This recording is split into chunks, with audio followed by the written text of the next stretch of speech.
Good afternoon. This is Father Thomas Culp. Welcome to my website. I will be speaking in the future about various interesting topics, but to begin with, I would like to read from the book that I myself wrote, one of my books. I've written 8 books, and they've been self-published.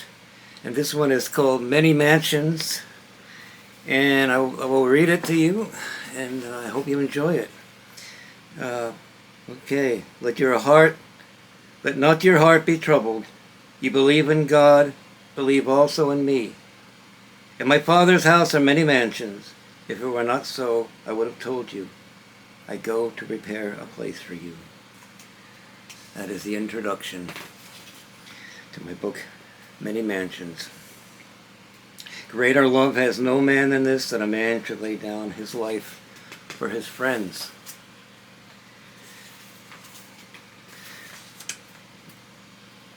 Chapter 1, Laundry Night. A harvest moon had arisen above the bleak Victorian-style brick fortress that was Pleasant Valley Academy.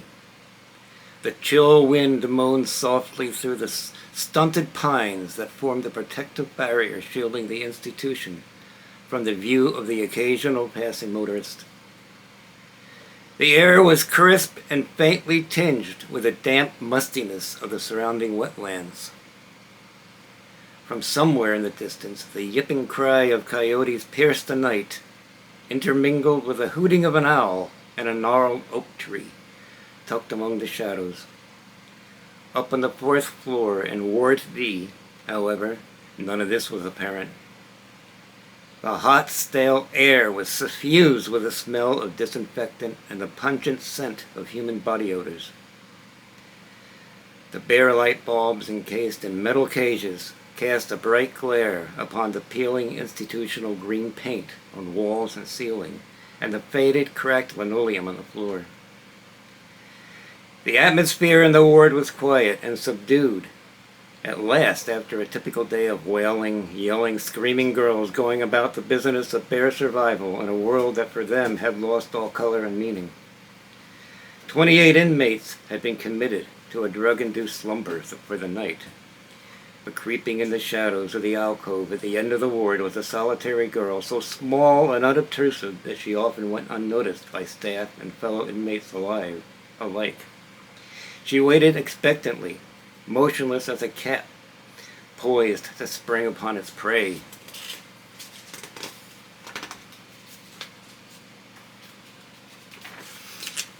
Tonight being laundry night, a large cart heaped with dirty linens was being pushed along the hall toward the exit by a stocky black woman wearing a crisp white uniform.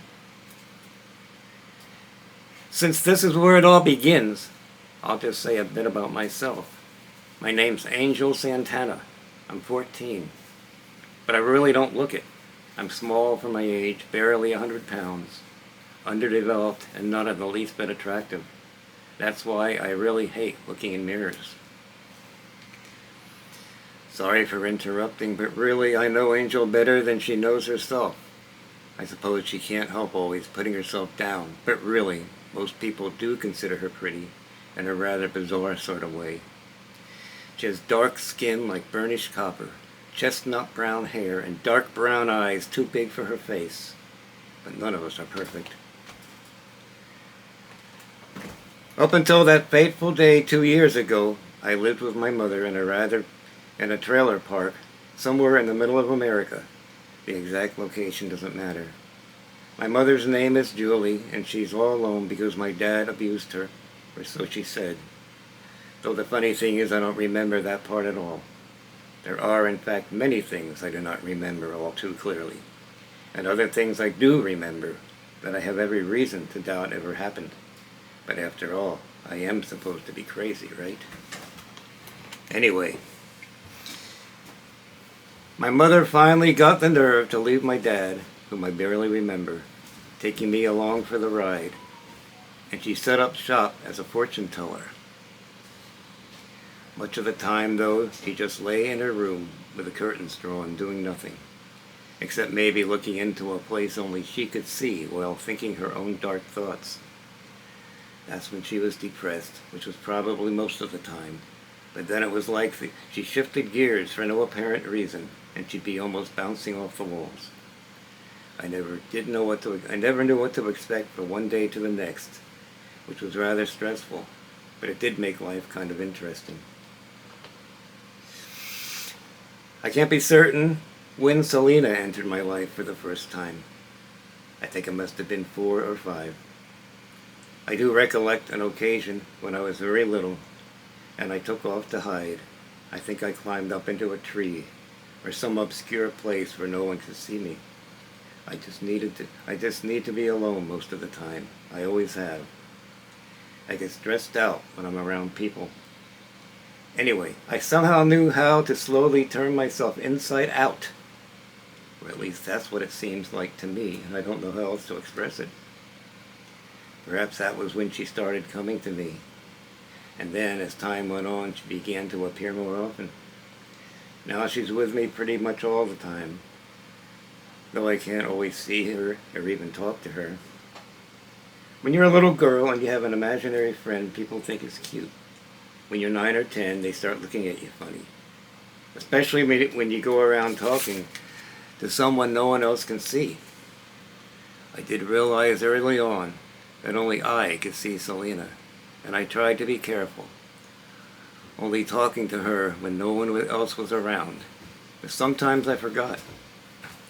Anyway, it was obvious I was different from everyone else, and not simply because I had an imaginary friend. I just wasn't in touch most of the time with what most people call the real world. I would say and do really bizarre things, simply staring into space or looking through people. Then I would just start rocking back and forth and singing made-up songs that had no meaning, or senseless words would start pouring out of me. I guess it was gibberish, but somehow it made some sort of sense to me at the time. Often I would start wondering about, sometimes in the middle of the night, like I was searching for something, only I never did know what it was I was looking for. More than once I was picked up by the police and returned to the dubious safety of my home. I don't mean to say I was like this all the time. I could make myself seem almost normal if I wanted to, though I always kept to myself. In my mind, the world was a dangerous place, and any serious contact with other people was to be avoided at any cost. I did go to school, and usually managed somehow to get through the day without drawing any undue attention to myself. In fact, I could draw into myself and become almost invisible any time I wanted. Sure, some of the kids teased and taunted me, but after a while most of them just left me alone. I guess it just isn't much fun teasing somebody when they simply ignore you. Besides, they were mostly afraid of me and usually kept their distance. My mother's a remarkable woman. Truly she is. She's a poet. Granted, the stuff she writes is weird and no one really understands it, but in my opinion, it's actually quite good. She's also very intelligent and a deep thinker, though her thoughts sometimes get all tangled and confused. I suppose I have her to thank for my high IQ, especially the verbal part. I guess she never was much of a parent, though, to be fair, I've never been the easiest kid to raise. Anyway, I don't really hold a grudge against our nosy neighbor, Mrs. Parks, for reporting her to the Department of Social Services. She was just doing her duty as a concerned citizen, right? And I guess it didn't help matters any that I sort of freaked out the social worker when she came to visit that first time. I rather doubt I impressed her as a normal, well-adjusted kid on her second and third visits either. What happened next was an official investigation with a whole lot of stupid questions and snooping by some really obnoxious women who were just itching to get their hands on me. But why, I don't know. It's not that I'm anything special, not by a long shot.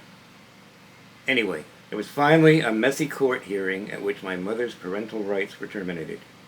I was taken into custody by the county and because I was deemed too severely damaged for foster care, I was remanded to this place, which for some strange reason is called an academy. Really, it's nothing more than a holding tank for apparently hopeless juvenile nutcases.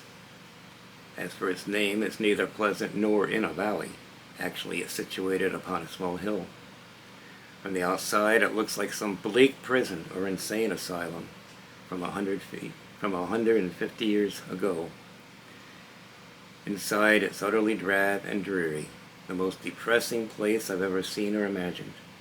The rooms are dismal and unadorned, each one furnished with nothing more than a really ancient iron-framed bed and a battered bureau.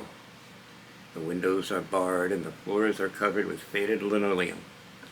The crumbling lath and plaster walls and ceilings are virtually held together, I am convinced, by the peeling puke green paint.